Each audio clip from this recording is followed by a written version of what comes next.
y epistemologías. Y la primera que vemos es el denominado, ¿cierto?, positivismo, que ha sido realmente uno de los más importantes, de los más discutidos, ¿ya?, pero del que aún no nos podemos, digamos, desembarazar, ¿ya?, para bien y para mal, ¿ya?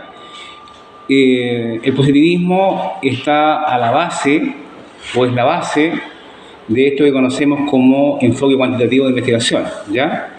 Porque el positivismo, ¿cierto?, nace como una concepción del conocimiento que dice relación con que lo importante es conocer los hechos, poder controlarlos, poder dominarlos, poder observarlos y también poder decir cuántos son, ¿ya? Esa es un poco, ¿cierto?, la tarea que le da al conocimiento científico, ¿cierto?, uno de sus más importantes creadores, que fue Augusto Comte, ¿ya?, en el siglo XIX, ¿ya? Y actualmente hoy día, haciendo la conexión con las metodologías y técnicas de la investigación, el positivismo está en una estrecha vinculación, en una relación total con el enfoque cuantitativo y en particular con todo el trabajo que tiene que ver con la estadística, la aplicación de encuestas, ¿cierto?, el estudio de tanto de la estadística descriptiva, es decir, de los datos que existen, como de la estadística inferencial, ¿ya?, a la hora que uno hace muestras, ¿cierto?, representativas de poblaciones, ¿ya? Y eso está detrás, es paradigma de la ciencia y del conocimiento el que está detrás de este, digamos, enfoque de investigación. Ahora podríamos decir muchas cosas del positivismo, el por qué nace, ¿cierto?, el por qué emerge, y el por qué nace y el que emerge también es un dato importante. Hasta antes de la aparición del positivismo, ¿ya?, de la escuela positiva, en realidad así se llama, lo que había era más bien algún tipo de especulación en la ciencia, ¿ya?, algún tipo de conocimiento más que partía, ¿cierto?, de deducciones sobre ideas, ¿ya? Y con la escuela positiva vamos a empezar de alguna manera a darle importancia a algo que ya había dicho Aristóteles, a algo que ya había señalado, ¿cierto?, Bacon, ¿ya?, que habían señalado algunos autores anglosajones, que es, ¿cierto?, la importancia de la database, es decir, la importancia de el conocimiento que obtengo por los sentidos, y especialmente aquel que puedo, ¿cierto?, tener a la vista, ¿ya?, y el que puedo ordenar, contar, clasificar, ¿cierto?, etcétera, ¿ya? Entonces, el positivismo de alguna forma se va a oponer a conocimientos previos. ¿Cuáles? ¿Cierto? El conocimiento mítico, el conocimiento religioso y el conocimiento metafísico, ¿ya? Y lo reemplaza, ¿cierto?, por un conocimiento de las cosas que ocurren concretamente en la realidad, ¿ya? Y si ustedes miran, por ejemplo, cuando aplican una encuesta, en realidad una encuesta va derecho al hueso, es decir, cómo la gente aprecia algo que está ocurriendo en la realidad, ¿ya? No le pregunta por cosas metafísicas, no, algo concreto de la realidad, ¿ya? El positivismo. Una segunda escuela que no ha tenido, ¿cierto?, la importancia primaria del positivismo, ¿ya?, pero que sí en los últimos años ha ingresado con mucha potencia, es un poco lo que podríamos llamar comprensivismo en ciencias sociales, ¿ya? Y el comprensivismo en ciencias sociales deriva de la obra de Max Weber, luego en el siglo XX, ¿cierto?, profundizada por Parsons, ¿cierto?, el gran sociólogo norteamericano. Y el comprensivismo viene a señalar que lo importante en la indagación social es entender, comprender la acción humana, por qué se provoca, por qué se produce la acción humana, que lleva a que los individuos, ¿cierto?, realicen cierto tipo de acciones, cierto tipo de procedimientos, cierto tipo de conductas, ¿ya? Obviamente que eso no se puede indagar numéricamente, sino que requiere un tratamiento del punto de vista, ¿cierto?, de, como dice la expresión ahí, de la comprensión, del entendimiento, ¿ya? Y eso, para las ciencias sociales, ha tenido una particular importancia porque las ha metido en otra ruta, asocian los conceptos en otra ruta de comprensión de cualidades, es decir, cualitativas, ¿ya? De alguna manera también este enfoque, que nace a partir de la sociología de Weber, la profundiza Parsons, ¿cierto?, está también a la base de lo que va a ser la irrupción importante, fuerte, desde la década de los 70, más o menos del siglo XX, un poquito antes, de esto que hoy día conocemos como enfoque cualitativo de la investigación científica, que busca comprender, entender, ¿cierto?,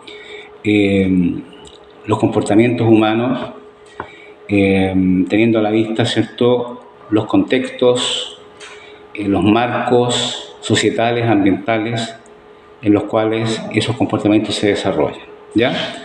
Una tercera escuela, ¿ya?, es una que ha tenido una relevancia enorme y que es conocida como escuela crítica, ¿ya?, o también conocida como escuela de Frankfurt, ¿ya? La escuela de Frankfurt nació en esa ciudad alemana, ¿cierto?, en la década del 20, del siglo XX, y tuvo como sustrato teórico potente detrás, ¿cierto?, básicamente las obras de Marx y las obras de Freud, ¿ya? En lo que estos autores trataron de llevar adelante, ¿cierto?, una comprensión crítica de la sociedad de ese tiempo y luego de la sociedad de mitad del siglo XX hasta hoy, en una perspectiva económica, psicológica, de vida de los sujetos en las diferentes sociedades, sobre todo occidentales, ¿ya? Entonces, para ello, para esta escuela, cuando uno lee los autores representativos de la escuela, pienso en Theodor Adorno, pienso en Max Horkheimer, ¿cierto?, pienso luego, ¿cierto?, en Marcuse y en los teóricos que fueron como de la segunda generación de Frankfurt, entre ellos Habermas, ¿cierto?, Karl Otto Appel, ¿ya?, anteriormente, ¿cierto?, Erich Fromm, ¿ya? Pensamos en que esta escuela aporta a las ciencias sociales otro elemento que a lo mejor adelanta Weber, ¿cierto?, y que es comprender, pero esta vez comprender los actos humanos de los individuos y de los grupos en el marco de la situación económica, de clase social, que esas personas viven, de dominio, de no emancipación, ¿ya?, que esas personas viven, y también, ¿cierto?, toda la traumática psicológica colectiva que situaciones de esa índole pueden producir a los seres humanos, ¿ya? Entonces, como se puede apreciar, tampoco es una escuela que busque la medición numérica, al contrario, ¿cierto?, es la escuela crítica, la escuela de Frankfurt, es una de las críticas más violentas que se ha hecho, ¿cierto?, a la postura positivista, ¿ya? Uno toma un autor de la tradición de Frankfurt e inmediatamente se da cuenta, ¿cierto?, que tiene como su punching ball, ¿cierto?, tiene como su contrario, ¿cierto?, al modelo positivo numérico de investigación que no le da importancia, ¿cierto?, en este caso, a los contextos socioeconómicos, culturales, ambientales, mentales que viven las poblaciones, ¿ya? Destacar algunas cosas de la Escuela de Frankfurt como aporte, ¿cierto?, a la reflexión de las ciencias sociales, ¿ya? Y obviamente que finalmente la aportación en técnicas de investigación, sobre todo en el ámbito del enfoque cualitativo, ¿ya? El tema de la afectación de los individuos por algún tipo de, voy a usar el lenguaje frankfurtiano, dispositivo societal, que lo conversábamos hace un rato atrás, ¿cierto?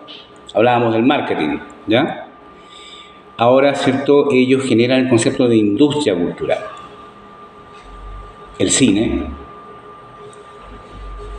¿cierto?, el cine masivo, todos los cartoons, todos los cartones, ¿cierto?, todas las series de dibujos animados, que evidentemente van creando una forma de recreación cultural de grandes poblaciones de seres humanos en distintas, ¿cierto?, lugares, ¿ya?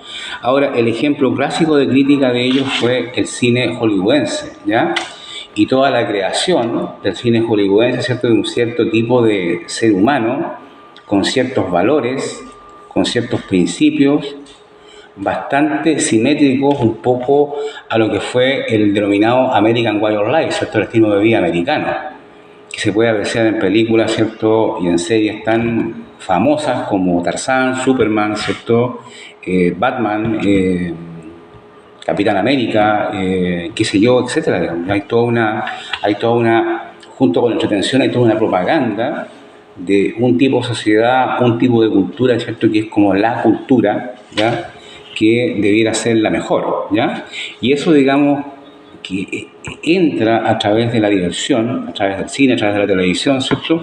Es un potente dispositivo, ¿cierto?, que me va creando un tipo de ser humano, ¿cierto?, que cree en ciertas cosas, digamos, ¿ya? De la misma forma, hoy día diríamos Netflix, por ejemplo, ¿cierto?, en el cual hoy día los malos son los rusos, los chinos, ¿cierto?, y todo lo que no sea pro-americano. Entonces, hay que tener esas lecturas críticas también, digamos, es una escuela crítica, ¿ya? Y también esto de que a veces suena como resentimiento, pero en realidad es analítico. Esto, digamos, de la cultura unidimensional, ¿ya? En lo cual, ¿cierto?, los seres humanos como que están aquí en el mundo para una función, ¿ya? Una función que es de producir para vivir, ¿ya? Y uno observa, ¿cierto?, el comportamiento de la sociedad industrial avanzada desde mediados de los 50 en Occidente, inclusive hasta hoy, ¿ya? Y en realidad, ¿cierto?, los seres humanos tenemos una función primordial que es el trabajo, ¿ya?, en la cual la mujer también se ha introducido hace rato en el mundo del trabajo, ¿ya? Y el trabajo para la producción ¿de qué? De ganarse la vida, que está muy bien, que está bien eso, obviamente el trabajo es muy importante, muy dignificador, pero también para la satisfacción de una serie de necesidades que a todas luces aparecen como superfluas a veces, ¿ya? Y que se ponen por encima de otras cosas más importantes. Por ejemplo, cuando uno hoy día hace trabajos de opinión, ¿ya?, con contraste, ¿ya?, a ver si al final del curso les muestro algo de esto. En general, uno que puede concluir que a veces inconscientemente la cultura unidimensional me lleva a pensar que tener el último computador, el último iPhone, el último teléfono, el último vehículo, la última chaqueta y todo lo último, al final es más importante que la crianza de los hijos. al final trabajo para producir muchas cosas, para entregarle todo lo que yo no tuve a mis hijos, y no le entrego lo más importante, que es entregarle parte de mi tiempo, de compartir con él, con ella. Y los cabros se quedan solos, ¿cierto? Así con pantallas y cosas, digamos, ¿cierto? Que ustedes más o menos deben visualizar, ¿ya? Es una crítica, digamos, que tiene una herencia frankfurtiana, que siendo dura, teniendo la parte de injusticia, también es bastante concreta, bastante palpable, ¿cierto? Este ser humano, ¿cierto? Unidimensional, que ha puesto sus ganchos, ha puesto su fuerza, su inteligencia en la producción para adquirir. Y poco compartir. Y cuando comparte no sabe compartir. ¿Ya? Entra en el despilfarro, ¿cierto? Entra en la grosería, en el emborracharse, el drogarse, ¿cierto? Bueno, ahí hay que ir mirando esas cuestiones, ¿cierto? Ahora, desde el punto de vista de la investigación científica social, estos son muy buenos elementos a la hora de tener en consideración cuando yo quiero comprender más profundamente un fenómeno que se da acentuado, ¿cierto?, en una sociedad. Por ejemplo, el tema de la delincuencia. Ustedes saben que yo soy bastante crítico de los medios, digamos, escrito también contra eso. Cuando uno aprecia hoy día los medios de comunicación en Chile, ¿cierto?, un verdadero festival, carnaval de la delincuencia, promocionándola de alguna forma, no yendo a las causas que la generan. Primero, no yendo a las causas. No hemos conversado de las causas, ¿ya? Puro efecto, ¿cierto? Puro mostrar, ¿cierto?, cómo los delincuentes cometen fechorías, que a nadie le puede gustar eso, ¿no? A nadie. Yo creo que a todos no nos gusta eso, ¿ya? Y no estudiar las causas. Ahora, si asumiéramos, ¿cierto?, el enfoque de Frankfurt, aunque sea molesto, porque puede sonar molesto a algunos oídos, bueno, la pregunta sería, ¿qué tipo de sociedad hemos tenido en Occidente, en Chile en particular, que ha llevado a que tanta gente ingrese en el mundo de la delincuencia? ¿Por qué? ¿Qué hemos hecho para que la gente sienta que la delincuencia es un negocio rentable? Podríamos denominarlo así, entre comillas. ¿Qué se ha hecho para eso? ¿Por qué eso ocurre? ¿Por qué la gente que no tiene acceso al mercado, por qué no se dedica a, como antes, estar en la casa? Así, por último, ser un flojo, ser una persona que use y abuse del ocio. No. Prefieren hacer delincuencia, porque es rentable. Bueno, ¿y quién enseñó eso de la rentabilidad, que era lo más importante? ¿Qué crítica le hemos hecho a la estructura societal que hemos creado, que nos ha llevado a ser tan buscadores de rentabilidad, incluso a través de lo ilícito?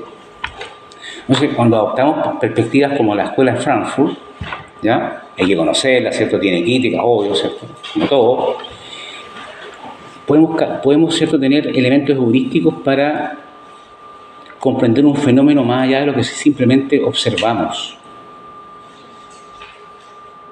Yo me quedé helado cuando vi el video de cómo fue asesinada la, ¿cierto?, sargento Rita de Quilpué, la frialdad de la persona que la asesina, a quemarropa, ¿cierto?, de una cobardía inaudita. Eso no puede dejar indiferente a nadie. A nadie, por supuesto. Esa persona merece castigos ejemplares. Pero tenemos que también, como científicos sociales, intentar comprender cómo hemos llegado a generar ese tipo de sujetos en series. ¿Qué hemos hecho mal ahí? Bueno, ahí el Estado tiene mucho que ver. Causas, sí. ¿Y causas? contradicciones del sistema? ¿Perdón? Y el Estado viene contradicciones del sistema. Mejora de verdadera rehabilitación, como lo hace Noruega, países desarrollados. Entonces, aquí quiero ir, cuando uno toma estas perspectivas críticas, entre comillas críticas, que significan, ¿cierto?, abrir más la amplitud de radio de visión, ¿ya?, ir a esa cosa vieja aristotélica, causas, Causas. Cuando uno estudia las sociedades anteriores a la industrial, ¿ya? Y a las de mercado, usted encuentra a las personas, ¿cierto?, que no trabajan, son más bien corvadoras, están echadas en la casa, ¿cierto?, están en un ocio permanente, una cierta flojera, modorra, como ustedes quieran, ¿cierto?, pero no hacen tanta delincuencia. En cambio ahora, ¿cierto?, cuando uno observa la delincuencia en el siglo XXI, no solo en Chile, por supuesto, digamos, Chile somos un país pequeño, ¿cierto? La delincuencia está en un circuito, no sé si decir virtuoso o vicioso, tiene industria asociada, ¿ya? Y la delincuencia planifica, roba autos de alta gama para asaltar, para arrancarse de los vehículos policiales a altísima... O sea, hay toda una estructura y todo un consorcio detrás, ¿ya? Tal vez ese discurso de la rentabilidad y del tener y todas esas cosas, ¿cierto? Hazlo tú mismo, tú puedes, todo eso, ¿ya? De alguna forma ha tenido que ver con eso, ¿ya? Entonces, cuando adoptamos perspectivas críticas como esta, podría estar el delincuente ahí, por supuesto, hay que combatirlo, ¿ya? Porque nos agrede. Pero junto a combatirlo, hay que ir perspectivando cómo se llegó a crear esa cantidad enorme y que hay que deshacer para que esa industria de la delincuencia se vaya lentamente, no va a ser mañana ni pasado, ¿ya? Lentamente bajando en el tiempo, así como subió en el tiempo, que se demoró, se instaló y subió, hay que ir, ¿cierto?, viendo cómo esa industria del crimen puede ir, ¿cierto?, tendiendo a cero. Algo no fácil, ¿ya?, por lo demás, ¿ya? Entonces, para eso la perspectiva crítica es realmente muy importante para los investigadores, ¿ya? El racionalismo crítico, ¿ya?, que, ¿cierto?, ha tenido un exponente muy polémico, ¿cierto?, en Karl Popper, que también ha hecho escuela y que, ¿cierto?, ha aportado alguna forma de hacer investigación que al menos es interesante, ¿ya? Yo la otra vez les comentaba que el científico de laboratorio le cuesta tomar a Popper, digamos, como para usarlo en el laboratorio, ¿ya? Porque Popper es muy contraintuitivo, ¿ya? Popper es crítico del positivismo, es crítico de Weber y es crítico de la escuela de Frankfurt. O sea, de las tres primeras, que son contradictorias entre sí, es que él es crítico también. ¿Y qué propone? Algo que es muy difícil de comprender para el que va a empezar algo, sobre todo para un científico. Oiga, trate de falsar su teoría. Ojalá que se caiga, trate de botarla. Cuando el sentido común, el científico que hace en un laboratorio, digamos, trata de que su teoría prospere, que le vaya bien. Pero que botándola sabe dónde fracasa. Claro, pero eso, digamos, ¿cierto? Fuera del laboratorio se entiende, ¿ya? En la pelea del laboratorio, uno quiere que su teoría gane. Cuando uno escribe, ¿cierto?, y es financiado por entes científicos, uno quiere que su paper pase, y hace todo y lo arregla, ¿cierto?, para que pase el paper, ¿ya? Pero comúnmente cuando uno hace investigación científica, están otros científicos y te botan la teoría, entonces uno tiene que justificar por qué va a funcionar. Claro. Y desde la perspectiva que uno lo aplica, puede justificarlo. Entonces, por eso que esta postura de Popper es contraintuitiva, ¿ya? Pero cuando uno hace investigación de campo en particular, ¿ya?, cuando uno, ¿cierto?, está al medio de una investigación y encuentra problemas con la estructura de la investigación, uno puede hacer ciertos juegos metodológicos, operativos, como Hernández dice, ¿cierto?, ocupe la hipótesis nula, por ejemplo. Es decir, ocupe una hipótesis alternativa que sea contraria a la hipótesis que usted tiene. Es decir, es un poco Popper. ¿Por qué no trato de falsear la hipótesis? ¿Por qué no trato de probar su contraria? Entonces voy teniendo nuevos aires en la investigación, ¿cierto? Me puedo apiar nuevamente, ¿ya? Puedo voltear la investigación, ¿ya? Suponiendo que me mueve la búsqueda del conocimiento, no la satisfacción personal como investigador de imponer un punto de vista, ¿ya? También hay una directriz ética acá, en la postura popperiana, ¿ya? Pero yo también digo mayormente operativa porque me puede hacer cambiar de hipótesis. No falsarla, ¿ya? Pero sí cambiarla. Como no adecuada en un contexto determinado de indagación, ¿ya? ¿Por qué? Porque hoy día sabemos, en el siglo XXI, aunque esto es antiguo, hoy día tenemos más claro que el objeto de investigación que yo estoy tratando, el objeto de investigación, el objeto de estudio, de alguna forma me afecta, así como X afecta Y, me afecta como investigador sobre la metodología que ocupo. Porque cada objeto de estudio, por ejemplo, si no es lo mismo, digamos, indagar cómo funciona la gendarmería a cómo funciona el puesto interno. No es lo mismo, siendo público los dos, digamos. No es lo mismo. Hay sociologías distintas, hay comportamientos distintos, ¿ya?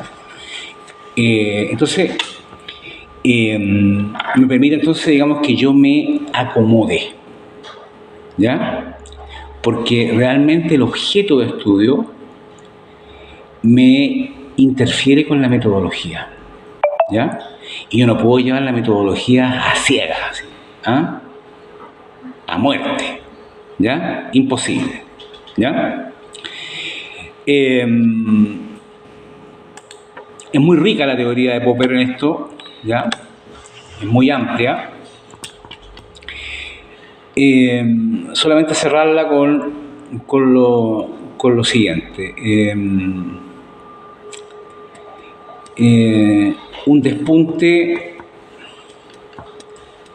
epistemológico, pero en realidad, cierto, que hoy día podríamos decir que es de marco teórico, ¿ya? Popper es el creador de una famosa teoría que se llama teoría del mundo 3. Así, mundo 3, ¿ya? Mundo 3. La teoría del mundo 3 es una teoría metafísica de la ciencia, ¿ya? La voy a explicar en 2 minutos. Significa que las teorías tienen vida propia. Es decir, cuando yo creo una teoría científica, aunque la bote, aunque la tire, aunque le vaya estupendo, y yo la inventé, yo la creé, igualmente cuando sale y está escrita, está en en una biblioteca, está en un computador, ¿cierto? Está en un ordenador. Seguramente que alguien que la lea o alguien que la estudie va a encontrar otras cosas que ni su autor se dio cuenta que estaban contenidas ahí, explícita o implícitamente, o por contradicción, están ahí, ¿ya? Entonces, hoy día, cuando se hacen marcos teóricos para situar un tema y para direccionar un tema, ¿ya? A veces se ocupan, ¿cierto?, teorías que han sido dibujadas por otros, autores clásicos o autores anónimos, que nadie conoce, ¿cierto?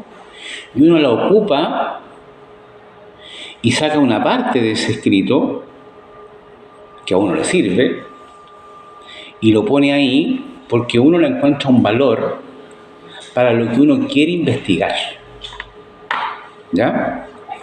Por ejemplo, ¿cierto? Si uno quiere decir que la baja participación electoral en Occidente desde hace alrededor de 40 años atrás, ha sido sistemática a la baja, en todos los países a la baja. Ustedes saben cómo ha sido acá sin voto obligatorio, ¿ya? A la baja, ¿ya? Tope 50% del padrón, ¿ya? Eso coincide, ¿ya? Con la aplicación de un modelo económico en el cual ese modelo económico no es tocado por la política. La política no lo influye. Y gobierne quien gobierne, se hace más o menos lo mismo, ¿ya? Entonces, uno recurre a esa teoría que está ahí, la revisa y dice, chuta, oye, aquí hay un modelo económico que se mantiene, pase el gobierno que pase, el gobierno más de derecha, más de centro, más de izquierda, de ultra izquierda, se hace más o menos lo mismo. Entonces, en la idea de Popper, el colectivo, sin saber lo que es Mundo T, sin saber teorías de nada, ¿cierto? Porque no han estudiado, no han tenido tiempo para eso, pero hace una reflexión, que la traduzco en algo que ustedes han escuchado. Da lo mismo que un gobierne, hacen lo mismo. ¿Ya? Claro, y eso está alojado, ¿cierto?, en un repositorio teórico, que uno lo podría indagar. ¿Quién lo hizo? El mejor libro escrito en el último tiempo de Olga Nestea, que se llama Comprando Tiempo. Yo lo tengo puesto en un video mío, ¿cierto? El mejor libro que explica esa situación teórica. Que alguien podría decir, Comprando Tiempo, ¿ya? Que uno podría decir, ahí se usó la teoría del mundo 3 de Popper, ¿ya? Entonces Popper es un autor que también me abre una serie de perspectivas. Pero la más importante, la más conocida, ¿cierto?, es esta de como heurística. Trate de votar su teoría, no se case mucho con ella, intente votarla, y si le funciona, está bien, pero no se enamore tanto de ella porque se puede caer, ¿cierto? Así como se cayó Newton después de 300 años de puras verificaciones, ¿cierto? O se cayó Ptolomeo, ¿cierto?, que provocó un cisma, ¿cierto?, un cambio paradigmático, ¿cierto?, cuando se cae su teoría de que la Tierra es el centro del universo, ¿ya? Eso.